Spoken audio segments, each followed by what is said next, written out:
Hey there, crypto enthusiasts. Welcome back to the channel. Today, we're tackling a super practical topic: how to withdraw your Avalanche, AVAX, tokens from Robinhood to your Metamask wallet in 2025. If you're looking to move your assets for better control or staking opportunities, this step-by-step guide will have you sorted in no time. Let's jump right in. First off, before we start, make sure you have a few basics covered.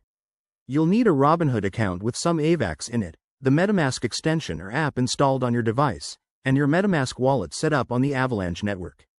This ensures everything runs smoothly and securely. Step 1. Log into your Robinhood account via the app or website. Head over to your portfolio section and locate your AVAX holdings. It's usually under your Crypto Assets tab. Step 2. Select the AVAX you want to withdraw.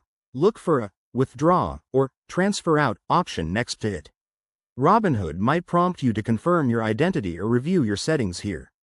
Step 3. Enter your Metamask wallet address. Open Metamask. Switch to the Avalanche network if it isn't already, and copy your wallet address from the account details. Paste this carefully into the Robinhood withdrawal form to avoid any errors. Step 4. Specify the amount of AVAX you want to withdraw.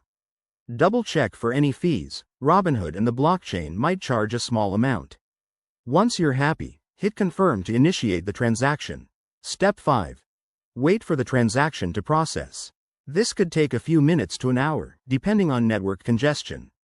Once it's done, open Metamask and refresh your wallet to see your AVAX arrive. A quick word of caution: always verify wallet addresses twice to prevent scams, and never share your private keys. Crypto security is key in 2025. There you have it. That's how you withdraw AVAX from Robinhood to Metamask. If this tutorial helped you, smash that like button, subscribe for more guides, and drop a comment if you have questions. Stay safe out there, and I'll see you in the next video.